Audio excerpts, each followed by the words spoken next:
Thank you all. I'm delighted to be here. And I'm sure this entire week you've been saving up all of your energy for the last event. But anyway, knowing that you're probably all reasonably tired, I decided that I would have beautiful pictures to accompany this. I discovered this when I published my last book. There was a picture from a painting of Michelangelo on the cover, and I heard several people as I was walking through a bookstore say, well, it must be a good book. This is a work of genius on the cover. So anyway, I learned from that you just have to have a number of works of genius along with you to convince people that what you're saying at least must make some kind of sense. In any case, in 1340, Ambrogio Lorenzetti completed the frescoes called the Allegory of Good and Bad Government in the town hall of the Sienese Republic.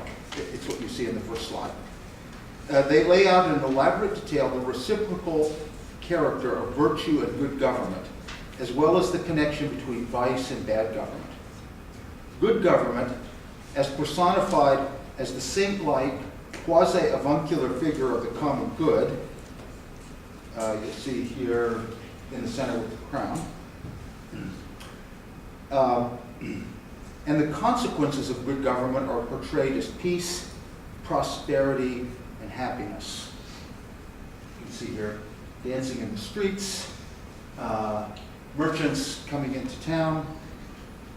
The consequences of bad government, represented by the horned devil figure of tyranny, are also starkly presented as fear, desolation, and misery.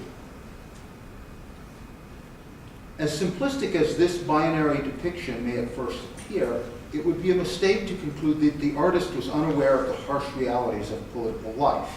In fact, he clearly recognized that even in the best regimes, some men must be harshly punished to protect law-abiding citizens. Good government, if we take Lorenzetti's frescoes at face value, thus inevitably requires the use of force. The men bound and awaiting punishment beneath the feet of temperance and justice, as well as the criminal hanging from a gallows in the hands of an angel, are an indication that he recognized this harsh political reality. The artist was also clearly aware of the danger posed by faction, and subtly indicates how essential cooperation is by painting a cord descending from justice to concord and passing through the hands of all the citizens before ending tied to the wrist of the common good. This concern with faction was not accidental. Civil strife was endemic in Siena, and the city reformed its political institutions 10 times between 1325 and 1352 in an effort to eliminate it. Lorenzetti himself spoke on at least one occasion, quote, with words of wisdom, unquote, concerning constitutional reform. His frescoes are thus not the imaginary representations of an apolitical artist, but the work of an engaged and thoughtful citizen. The purpose of such a presentation is not hard to imagine.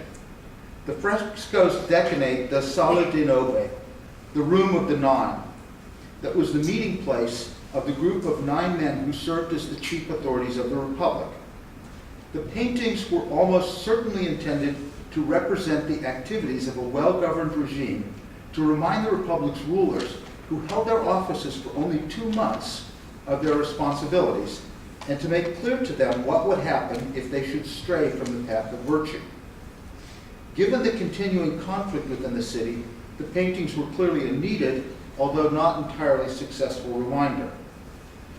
While these frescoes are perhaps the most elaborate depiction of political life in the history of Western art, the lessons they teach were not new in 1340. The frescoes reflect a traditional understanding of political life that goes back to Plato and Aristotle, and that was integral to Roman and medieval political theory. This tradition firmly believed that the moral virtue was the irreducible foundation of good government. In explicating this relationship, these thinkers sought to explain what good government was, the shape it took, and the ends it served. This is what is painted on the walls of the Sala di Nove. The question that Lorenzetti and the others in this tradition did not answer was how such a government could come into being and how it could be sustained. This lack of concern with the origins of such a regime was not accidental, but rooted in a fundamental pessimism about its possibility. This pessimism is hardly surprising. Political philosophy, after all, came into being in response to the execution of Socrates. That is, the execution of the most virtuous man by the best, or at least one of the best regimes. From the very beginning, then, classical political philosophy was struck by a contradiction. It recognized that virtue was essential to good government, but that real regimes were almost always hostile to virtue. The conclusion that many classical thinkers reached was that virtue and politics could not coexist, and that the idea of such a combination was at best an ideal. Thus, a truly good regime might be founded in one's soul, quote unquote, or among a community of friends, but never in an actual city. Such pessimism, however, was not rooted in a single event, even one as emblematic as the death of Socrates. It had deeper foundations in the sense of fatality that characterized ancient thought, the melancholic recognition that overwhelmed them even in victory, tying their moment of triumph to a future defeat that would inevitably swallow them up as well. Christianity radically changed this view of things, but in a sense only for the worse, since it preached not the inevitability of a future fall, but the stark reality of a primordial fall that had long ago tainted human nature and that could be overcome only by an apocalyptic transformation and the reestablishment of the rule of God. Seen from this point of view, Lorenzetti's frescoes do not aim at bringing good government into being, but at encouraging rulers to live virtuously in anticipation of the reinstitution of divine rule. These frescoes are in many respects a terrestrial analog of the poetic portrayal of the afterlife Dante had painted 30 years before in the Divine Comedy. There he laid out in great detail what awaits human beings in the world to come, and in this way set moral standards for actions in this world. Like Lorenzetti, he delineates a doctrine of virtue and vice that is meant to underpin a decent political order. In contrast to Lorenzetti, however, he does not depict merely good and bad government, but also the realm of more ambiguous actions in between, represented in the afterlife by purgatory. Like Lorenzetti, Dante was well aware that good government was not a given. He suffered greatly as a consequence of the factional struggles in Florence and spent the last 19 years of his life in bitter exile. He consequently knew at first hand that good government could not be sustained by mere virtue. Thus, in De Monarchia, he laid out a vision for a virtuous overlord who would bring an end to the conflict among and within cities and kingdoms. He assumed that this overlord would defend the common good, but never asked how he could come to rule or maintain the peace without using means that were less than virtuous. The character of the origins of states is a crucial question because in a world of faction and strife, there is no royal road to the establishment of good government, no divine hand that sets virtuous men upon the throne. Thus, while everyone within the tradition that culminates in Dante and Lorenzetti recognized that the common good was the appropriate end of politics, and that it depended upon the rule of a virtuous leader or leaders, no one understood, barring divine intervention, how such leaders could come to rule or maintain their rule without acting viciously and committing mortal sins. In what follows, I will argue that Machiavelli offers an answer to this question that recognizes the importance of individual virtue, but also teaches potential founders and princes the importance of knowing how not to be good in order to bring the good regime into existence and sustain it. I argue further that Machiavelli formulates this answer by drawing on the prevailing notion of morality and reshaping it in crucial ways. Finally, I suggest that in this effort to reshape the moral code, Machiavelli does not reject Christianity in favor of antiquity, but combines elements of both into a new modern notion of morality. During the late Middle Ages and Renaissance, factional strife was more the rule than the exception in Italian city-states, and left almost all the Italian republics, with the exception of Venice, weak and divided. Many cities struggled for a long time within republican forms before giving themselves over to strong men or tyrants, such as the Visconti, to live at peace. In most cases, their new rulers eliminated not really strife, but public life itself. Dante and Machiavelli both blamed this strife and the lack of unity in Italy on the church's pursuit of temporal dominion. Not only did this lead to corruption of spiritual powers within the church, but it also was the source of extensive foreign intervention in Italian politics by European powers called in by the church to help defend its temporal authority. The Florentine world into which Machiavelli was born had a long history of strife. However, this strife diminished in the latter half of the 15th century with the rise of the Medici banking family, who ruled through republican structures but exercised nearly princely power. Machiavelli was the oldest son of a notable Florentine family and was educated for a career in civil service. His opportunity for advancement came with the overthrow of the Medici and the reestablishment of the Republic under Piero Soderini in 1494. Soderini, however, rose to power with the support of the charismatic religious leader Savonarola, whom Machiavelli opposed, and it was thus only after Savonarola's execution in 1498 that Machiavelli rose to prominence, becoming the second secretary of the Florentine Republic, responsible for the Republic's foreign affairs, a position he held until the Medici returned to power in 1512. Shortly thereafter, Machiavelli was accused of taking part in a conspiracy against the Medici, questioned under torture, imprisoned, and finally exiled to his modest estate outside Florence as part of a general amnesty when Giovanni de' Medici became Pope Leo X in 1513. He repeatedly sought to regain the confidence of the Medici, but was never again given a position of real responsibility. During this period, he turned to literary activities, writing poetry, plays, his two greatest political works, the Discourses and the Prince, the History of Florence, the Art of War, and a number of other shorter works. Machiavelli tried to answer the question that had bedeviled political theorists since the time of Plato and Aristotle, the question about how to produce and sustain good government. This question also had immediate bearing on Florence and the other Italian city-states of Machiavelli's time. Machiavelli's answer to this question has been widely understood as the hallmark of his modernity. But what that answer is has been just as widely debated. He has been characterized as one of the first to reject the moral teachings and constraints of Christianity and to adopt a secular view that denies the existence of a highest human good. From this perspective, he appears to defend the practice of politics as a form of technique separable from the question of values. He is thus seen as an early proponent of the fact-value distinction that Max Weber defended.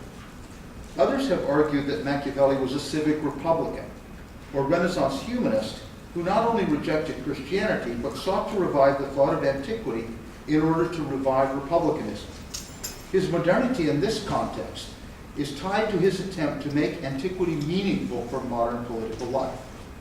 Still others see him abandoning both medieval political theology and ancient political philosophy in favor of something like moral nihilism, denying that there is a meaningful distinction between good and evil, and hence valorizing sheer force and violence in the pursuit of political power. From this perspective, he is often characterized as a teacher of evil or a teacher of tyrants. All of these readings of Machiavelli are unsatisfying. Machiavelli's modernity is the result not of the rejection of either antiquity or Christianity, but a combination of both in a new synthesis that he imagines will help answer the question of how one can constitute a good regime using means that, while not good, are also not evil.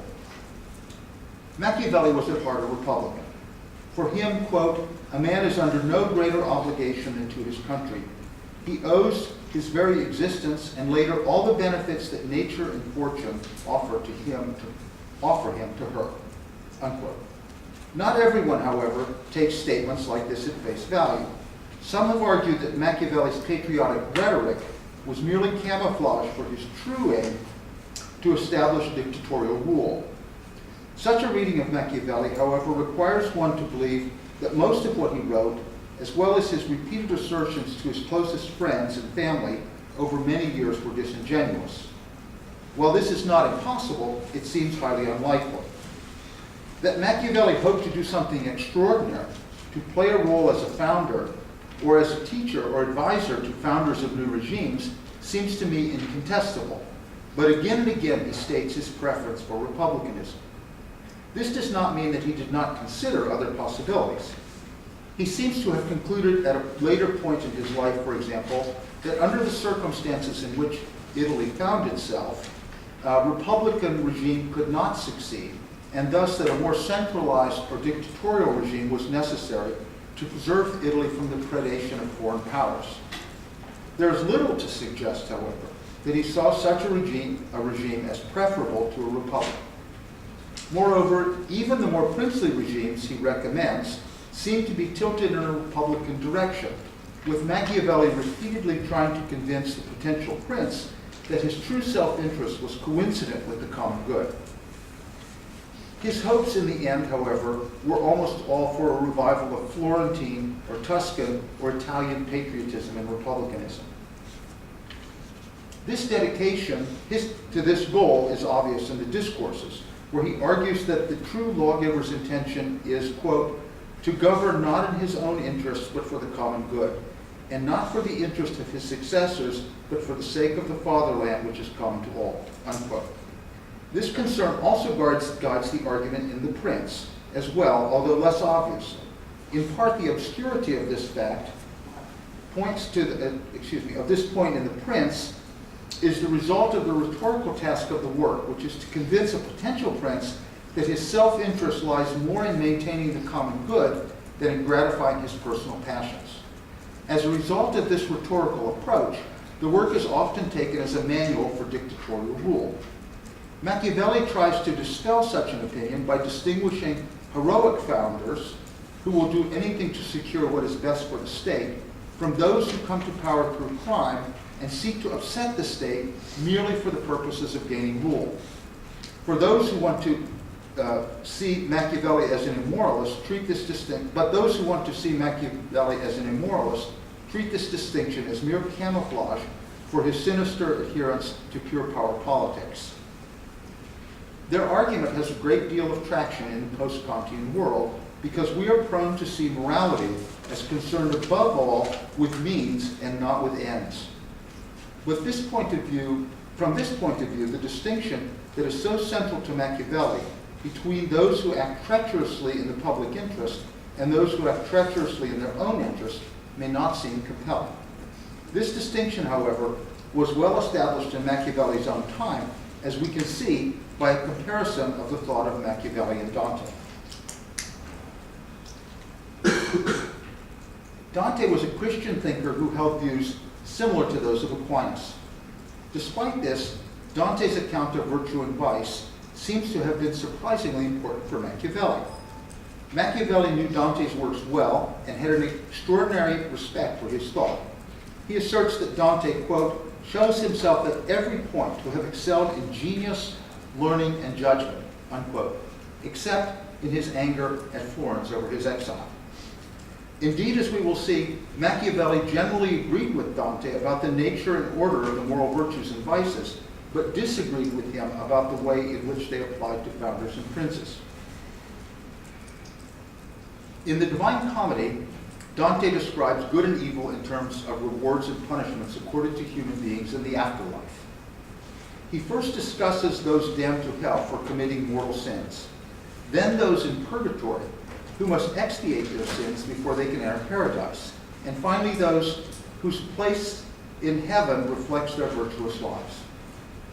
Guided by Virgil, Dante enters the afterlife through limbo, the first circle of hell, which is populated by good pagans. These men and women were not evil, but can never attain salvation because they did not know Christ. The succeeding circles of hell contain those who are guilty of increasingly serious sins of lust, gluttony, greed, wrath, heresy, violence, fraud, and treachery. The sins of those in purgatory, in order of decreasing severity, are pride, envy, wrath, sloth, greed, gluttony, and lust. The orders of paradise mirror the orders of the heaven and conclude an ascending order: those who lack the courage to sustain their vows, those who were ambitious but deficient in justice, immoderate lovers, the wise, the courageous warriors for the faith, just rulers, contemplatives who were models of moderation, the saints who practiced the virtues of faith, hope, and charity, and the angels. The only sinners Dante unequivocally condemns to hell are those guilty of heresy, violence, fraud, and treachery. The worst of these are those who betray their kindred, their state, their guests, and their lords and benefactors. Machiavelli agrees wholeheartedly with Dante that treachery is inexcusable. In the Discourses, he goes so far as to assert that our basic notions of good and evil arise from the sight of someone injuring his benefactor. Even in The Prince, where he seems more tolerant of political violence, he argues that those who use such criminal methods to gain power can never win glory because they sacrifice the common good to satisfy their lust to rule. Like Dante, Machiavelli also sees heresy as wicked. He remarks in the Discourses that the most detestable men are those who extirpate religion. In The Prince, he recommends that the ruler avoid the appearance of impiety and that he refrain from anything that could be construed as heresy. He claims in the Discourses that Roman religious institutions were central to their success, and that Italy had been ruined by a lack of religion brought about by the corruption of the Roman Church. He even argues that if Christian states had maintained their beliefs, they would have been more united and happy. The wickedness of mercenary troops is due, in his view, to their lack of religion. Thus, while Machiavelli may seem to have been not particularly personally religious, it's often said that he didn't have much religion left over after going to Mass. It would be a mistake to believe that he was irreligious or thought that men without religion could do well. Like Dante, Machiavelli also generally condemns those who use violence, but he recognizes that no prince can rule without it, and is convinced that a prince who tries to do so will need to use much greater violence in the long run. The prince, in his view, must combine the virtues of the lion and the fox, ruling principally by law, but using force when necessary. Too great a reluctance to use violence will lead to disorder, but too great a willingness to use it will generate hatred, which Machiavelli believes must be avoided at all costs, since it gives rise to wrath and an unquenchable desire for revenge. Machiavelli similarly agrees with Dante that fraud is generally unacceptable. Indeed, he argues that it is one of the duties of the prince to provide justice to those who have been defrauded. These rules, however, do not apply to the prince himself, who, as Machiavelli repeatedly asserts, must know how not to be good. In this case, that means knowing how to use fraud on occasions when one would otherwise have to use violence or treachery. Taking a citadel by deceit is thus preferable to a hard-fought battle with many casualties. Indeed, under these circumstances, fraud is not a sin, but a virtue. To use deceit, in his view, is also initially crucial in securing one's rule. Machiavelli claims that any prince who will do great things and establish new modes and orders must begin by practicing deceit until he is strong enough to sustain his rule without it. Even the Romans had to follow this path. While fraud is generally reprehensible, it is thus always justifiable in times of necessity. Indeed, for Machiavelli, it is always good to defend your country in whatever way possible. This points to the general principle that seems to underlie Machiavelli's moral and political theory. Those who act in their own self-interest are subject to the rules of general morality, but those who act in pursuit of the common good can and must act in ways that are often not good, and can do so without incurring blame because their actions help to create or sustain a regime that is more friendly to virtue and that avoids worse evils. In extreme cases, the pursuit of the common good by the prince or the founder may even justify killing one's own friends and relatives, as in the case of Romulus or the first Brutus. It always justifies the use of violence or fraud that makes treachery or greater violence unnecessary. Machiavelli's general principle thus seems to require the prince to do what is necessary for the common good and to do it in the least vicious way possible. He thus holds up as models Moses, Theseus, Cyrus, and Romulus, all of whom used violence and deceit against others. They were not always good, but they were never wicked. Machiavelli contrasts these founders with those who used treachery to obtain power for themselves in opposition to the common good, such as Agathocles or Oliverato. Even though Agathocles was successful, Machiavelli regards him as a criminal and not as a hero or a great man. Oliverato, who was not successful, is characterized as both a criminal and a fool. While Machiavelli seeks to convince men to act in ways that are not good in order to establish new modes and orders that he believes are necessary, not all those who use the means he recommends aim at the common good, and not all those who use such means who aim at the common good are entirely successful or exemplary. It is especially difficult to evaluate those who fail. Castruccio Castracani and Cesare Borgia are cases in point. From Machiavelli's account, it is difficult to determine what they ultimately hoped to accomplish, and thus whether they sought only their own personal gain or the common good of their people. Both surely used means that were not good. Those who think that Machiavelli is in fact a teacher of tyrants see them as models that he holds up for emulation. But his actual treatment of them is much more mixed. That they were willing to do what was necessary to succeed is clear, but it is also clear they both failed in many respects. In contrast to Agathocles, Machiavelli does not describe Borgia as cruel, but only deceitful. However, in the first Decanal, he describes Borgia's fate as fitting for, quote, rebels against Christ, unquote. And in The Prince, he remarks that Borgia's actions were not ordained by God. There are two other examples brought up in The Prince that fall somewhere between Machiavelli's heroic founders and his rapacious tyrants. The first is the Roman Emperor Severus, who comes to power with the support of his army and sustains his rule by satisfying them and stupefying the people. However, lest one think Machiavelli is recommending him as an example for his own time, he goes on to point out that in modern times it is crucial to satisfy the people rather than the army, exactly the reverse of Severus' situation. Thus, a prince today, according to Machiavelli, must combine the harshness of Severus with the gentleness of Marcus Aurelius. The other example he points to is Ferdinand of Aragon, who began as a weak king,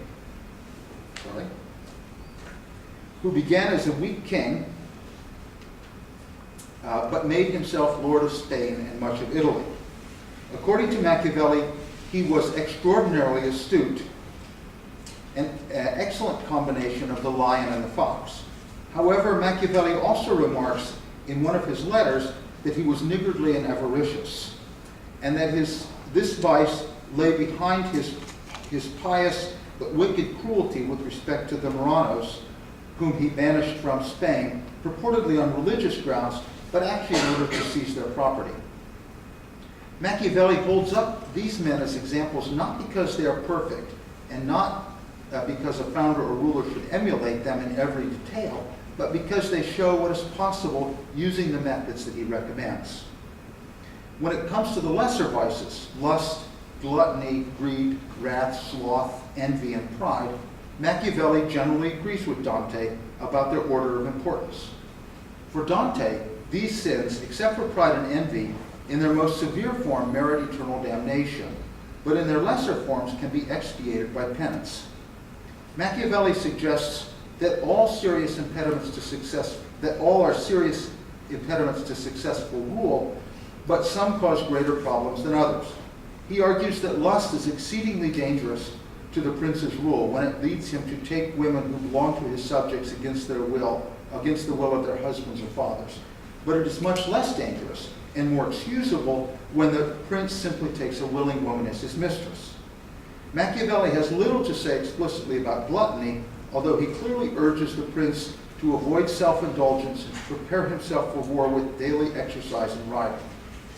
With respect to these and similar self-regarding sins or vices, however, Machiavelli's general advice to the prince seems to be to avoid them if possible, but not to worry too much about them if he cannot. Greed and wrath are much more important in Machiavelli's view, because they pose a greater danger to the state. For this reason, Machiavelli is adamant that the prince must keep his hands off the property of his subjects, suggesting infamously that if one has to choose, it is better to kill a man's father than steal his patrimony. Presumably because in the former case, the son then inherits the father's property and thus has his hatred diminished by his gratitude. Machiavelli even cautions the prince against generosity, and thus against both the ancient virtue of liberality and the Christian virtue of charity, because it inevitably requires taking property from others. It is important to note here that Machiavelli does not argue that charity itself is not good, but only that a prince who practices it may produce a worse evil, hatred, which is likely to undermine his authority. Machiavelli, like Dante, believes that there is a close connection between greed and pride. In his tercets on ambition, Machiavelli asserts that there is a hidden power which is inimical to humans and sets them at war with one another, which sent two furies, ambition and greed, along with their companions, envy, sloth, and hatred, to disrupt human life. The desire to lord it over others, in Machiavelli's view, is the most politically disruptive passion. And any ruler who aims at the common good must constrain it. However, Machiavelli vacillates when it comes to the question of how widespread such a desire is, arguing at times that all men are dominated by it, and at other times that it is more characteristic of the nobles, while the plebs typically want merely to be left alone. However, in constituting a commonwealth, he believes the founder must assume that all men are wicked and will take advantage of any opportunity to spoil or repress others when it arises. Envy, in his view, is similarly widespread, and all founders and princes must recognize that men are not always ready to belittle others, are always more ready to belittle others than praise them, and to climb by crushing them. This means that the prince must be relentless in his efforts to suppress such behavior and to restrain his own acquisitive passions, and beware of flatterers who play on his envy and appeal to his pride. It is also crucial that the prince be respected by his people, or he will be unable to maintain order. Such respect, in Machiavelli's opinion, is a combination of love and fear. While there is perhaps a greater desire among most men to be loved, Machiavelli argues that it is much more important for rulers to be feared.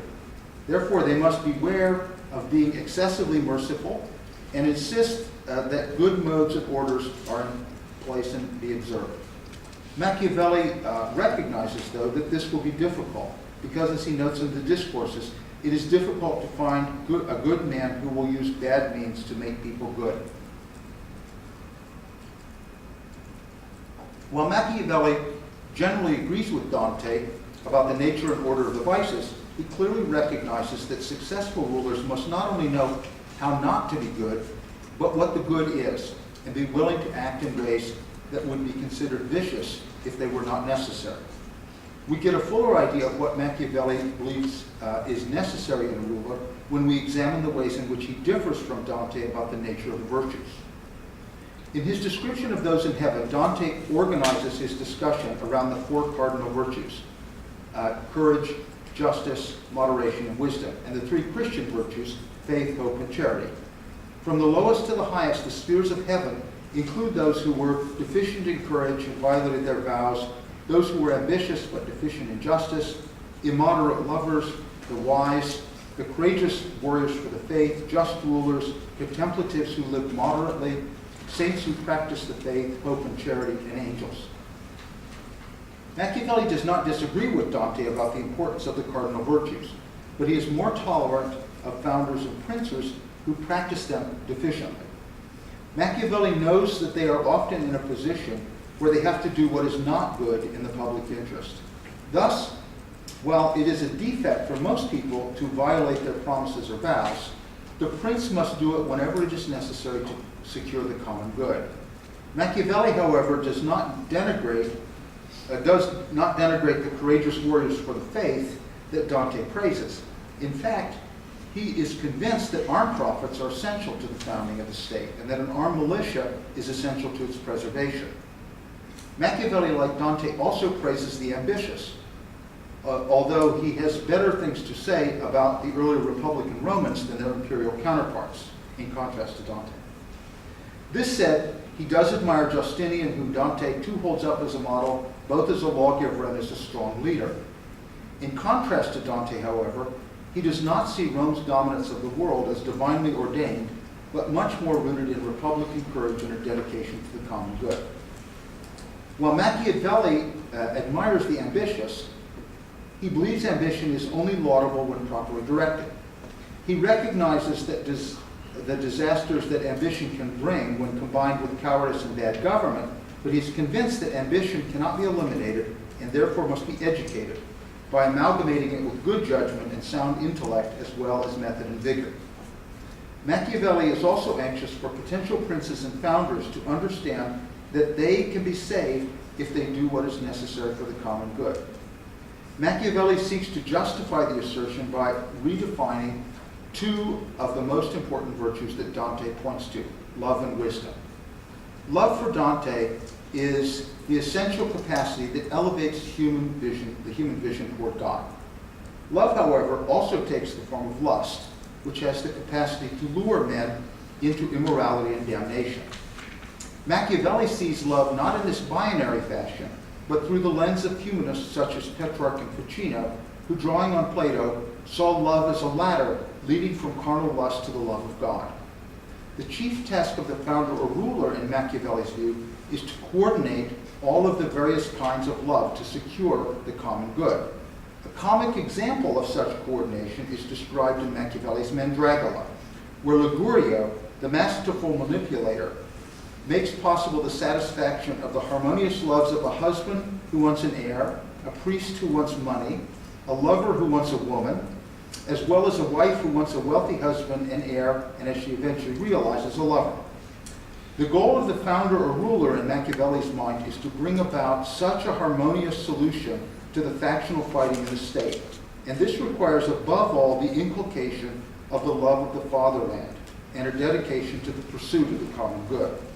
Living in a world in which most men strive to attain their own interest and that of their families and friends, the prince must know how to turn their self-interested desires toward a higher goal and a higher love, which is the love of their fatherland. This is what distinguishes the Romans and what Machiavelli finds sorely lacking in his fellow citizens. While founders and princes may not be motivated by the love of God, it is crucial to their success that they convince their people that God wants them to love the state and be willing to die for it. For without this belief, the founders will never be able to inspire their people to live according to the laws and institutions that are essential for the common good. This was the genius of Numa's establishment of religious institutions in Rome. Indeed, this act completed and perfected the Roman founding that Romulus had begun and that could never have been sustained by force alone. Right? This goes to the whole question of legitimacy that came up yesterday. He reduces a ferocious people to obedience through religion. Machiavelli thus asserts that Numa was more important than Romulus. It is also important that founders and princes believe that God loves those who do what is necessary for the common good, even if it is contrary to conventional morality. If not, the ruler's fear of damnation may prevent them from doing what they must. While the prince must be strong and resolute, Machiavelli is convinced that he must also know how to get things done.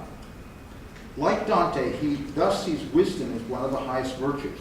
But in contrast to Dante, he regards it as preeminently practical and not theoretical. Thus, while Dante praises the scholastics, Machiavelli praises and draws upon Roman and Greek historians and biographers who reveal the great deeds of men and the rules that govern the rise and fall of states and princes. This does not mean, however, that he elevates ancient thought over Christian thought. he is equally dismissive of ancient metaphysicians and idealists. It does mean that he tries to draw what practical wisdom he can from ancient and modern thinkers and examples to develop a practical science for the prince or founder that will make it possible for him to promote the common good. Machiavelli thus does not seek to abandon or to overturn Christianity, but to transform it. In keeping with this much more practically oriented vision of Christianity, Machiavelli does not have a high opinion of contemplatives or ascetics, as Dante does. While he asserts that St. Francis and St. Dominic led exemplary lives that deserve emulation, he does not believe that such lives are possible for most men, and is also convinced that in this world, most of them who pretend to lead such lives are in fact hypocrites. Moreover, even if most men could live in this way, it would not be good for the state, since the basic teaching that governs them is to be humble and endure suffering, virtues which are antithetical to the good and effective government. While Machiavelli thus disagrees in a number of ways with Dante's account of the cardinal virtues, the differences between them are much more apparent when we turn to the Christian virtues of faith, hope, and charity. Which Machiavelli almost entirely neglects, and the saints and angels who play no role at all in his thought. This does not mean that Machiavelli is unconcerned with these matters, but that he believes they must be de-emphasized within the political realm. In a strange sense, though, Machiavelli does remain concerned with the afterlife. In his famous letter to Vittori, in which he recounts dressing in his finest clothes to spend his evenings with the greatest men of antiquity, he also prominently discusses Dante. Seen against this background, it might be fair to describe Machiavelli as sojourning during the evening in Dante's limbo, a region that Dante largely neglects in his journey toward paradise. Machiavelli in this light can be understood to bring the wisdom he learns from those ancients back to the Christian world he inhabits, a wisdom that can help transform his world in ways that will make it better able to sustain the republicanism he longs for. And the chief lesson he brings back and seeks to instill in the potential princes of his time is the importance of glory as the end of their striving. Glory, however, seems problematic on Christian grounds. For Christians, all sin originates from pride, beginning with Satan's rebellion and Adam's fall. Similarly, virtue arises out of a humble reliance on God. Machiavelli's notion of virtue and vice in this respect seems to be almost diametrically opposed to that of Christianity. He recognizes that vice is the result of putting self-interest above the common good, but in his efforts to encourage founders and princes to aim at the common good, Machiavelli argues that attaining glory is ultimately what they should most want, what is in their highest self-interest. But what does it mean to suggest that the highest goal of human action is glory? Isn't this the epitome of the lust to dominate, which Augustine was so critical of? And in this respect, isn't it essentially a return to antiquity and paganism against Christianity? Such a conclusion is understandable, but it rests on the false assumption that Christianity and pagan morals are essentially incompatible with one another. In his effort to encourage new founders and effective rule, Machiavelli does not reject Christianity, but draws on his humanist predecessors in combining Christianity and antiquity into a new synthesis that he hopes will make possible a refounding of Florentine and Italian republicanism. While our notion of pre-Reformation Christianity is often shaped by an idealized vision of the church as a single whole, unified by doctrine and dedicated to spirituality, the reality was quite different. Christianity had multiple forms and practices. Moreover, as an economic and political institution, it was deeply immured in the secular world. While at some level Christianity opposed pride, the church itself was filled with proud and ambitious men, and often encouraged the ambition of secular rulers, at least when they sought what they sought was also in the church's interest. Dante, as we have seen, is ambiguous on this point, finding places for the proud and ambitious in hell, purgatory, and paradise. The intellectual world in which Machiavelli grew up was radically different than that of Dante. This change began with the 14th century nominalist attack upon scholastic realism. The realist universe was a closed world, created as a rational whole of ordered universals accessible to human reason. Realists also insisted that God had built into human nature a desire for the good and directed them by a natural law that only had to be followed for men to obtain peace and happiness. Beginning with William of Ockham, the nominalists rejected this vision, which they believed undermined God's divinity by subordinating divine will and power to reason and nature. The nominalists imagined a God whose omnipotence transcended both. If God were truly God, then he was no man's debtor and could do anything that was not contradictory. Today he could save the saints and damn the sinners, and tomorrow do exactly the reverse. Such a God, they reasoned, could not have created universals without limiting his own power. As a result, the natural world was not an orderly whole, but a chaos of bodies in motion. And there was thus no natural law such as Aquinas and other scholastic realists had imagined. Francesco Petrarch, the contemporary of Occam, spelled out the consequences of this insight in a way that became definitive for humanism.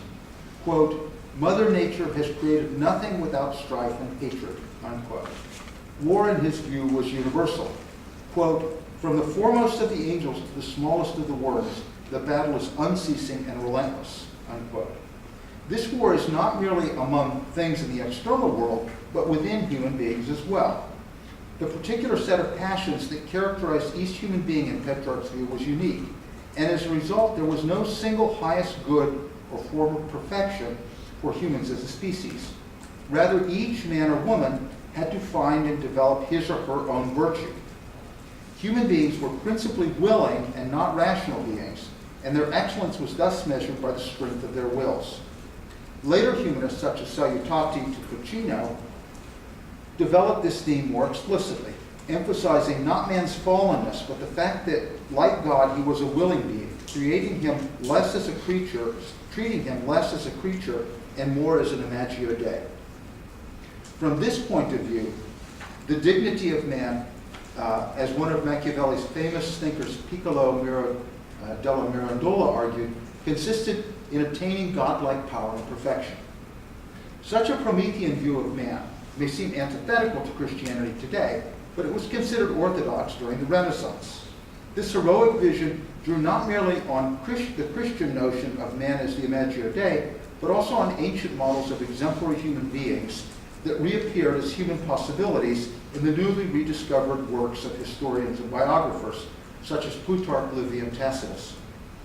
Petrarch pointed the humanist project in this direction when he set its goal as combining Roman virtue and Christian piety under the rubric of Platonic philosophy. This process of amalgamating ancient and Christian thought was given great impetus by Ficino's discovery and publication of the Corpus Hermeticum in the mid-15th century. This led to the development of a powerful syncretistic interpretation of Christianity that persisted well into the 17th century, rooted in the notion that Hermes Trismegistus, whose thought Ficino believed he had recovered, was the teacher of both Moses and Orpheus, and thus the common wellspring of Greco-Roman and Christian traditions. While I do not have time to describe this syncretistic movement in detail, you will all recognize its powerful presence in this series of frescoes where the Christian story is told using Greek and Roman images. This development within Christianity played a powerful role until and even in some cases well into the Reformation, and had a particularly powerful impact on the understanding of political life. If war was the basic state of the world, then the idea of universal peace under the reign of a virtuous ruler that Dante had dreamed of is impossible. Therefore, anyone who hopes to succeed in politics must accept the fact that faction and war are endemic and can be controlled only by modes and orders that channel the conflict in ways that are conducive to the general good. A good regime thus depends upon men who are willing and able to do what is necessary and to see that the state succeeds under such brutal conditions. Such men rise above the human level in creating and managing the institutions that channel conflict and give men some measure of control over fortune. In this way, they win not just power, but glory, which in part comes from their contemporaries, but also in part because they are loved by God. At the core of this new understanding was an elevation of pride from the source of all sin to a place of honor in the panoply of human virtues. The Prince and the Discourses were both written in 1513. In the same year, Albrecht Dürer completed his famous engraving, Night, Death, and the Devil. A comparison to Lorenzetti's frescoes is illuminating and helps to understand the impact of humanism on morality and politics. Lorenzetti portrayed a fixed and unchanging world of good and evil. Dürer's world is a world at war, and at the center of this world is a solitary knight. He is headed toward a city, but not really part of it. Indeed, in the context of the etching, the individual looms large while the city is clearly in the background. The knight is also a rider. He is underway, active, in motion, and not a fixed element of an established order. His face is resolute and tells us little about his passions. Oh, that's not very good. His eyes appear slightly sad, but a small smile or perhaps a sneer seems about to surface on his face. His character, however, is revealed indirectly in the faces of his companions, his horse and his dog. Yeah, let's see if you can see the dog at the bottom. Apparently it's not going to come out quite right on this computer.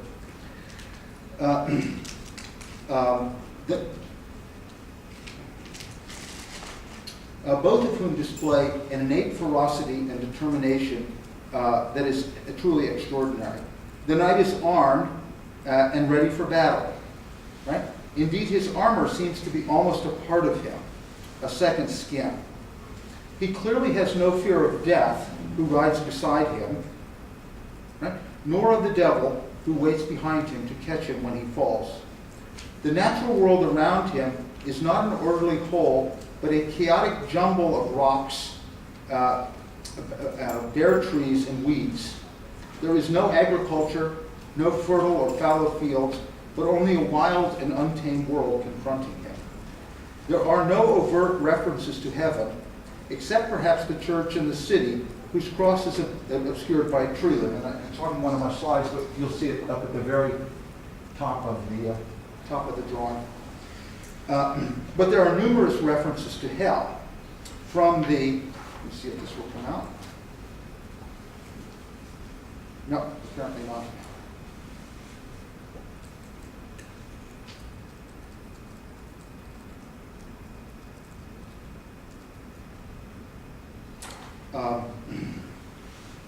But there are numerous references to hell, from the devil and the snake wound around the neck of death, the lizard under the horse's hooves. The knight's path leads him to the city and thus to politics. If we were to describe him in the language of the prince, we might characterize him as a lion. But this would not be entirely correct, unless we noted the prominent foxtail on his spear. He is not only virile and virtuous, he is also clever and deceptive. Right?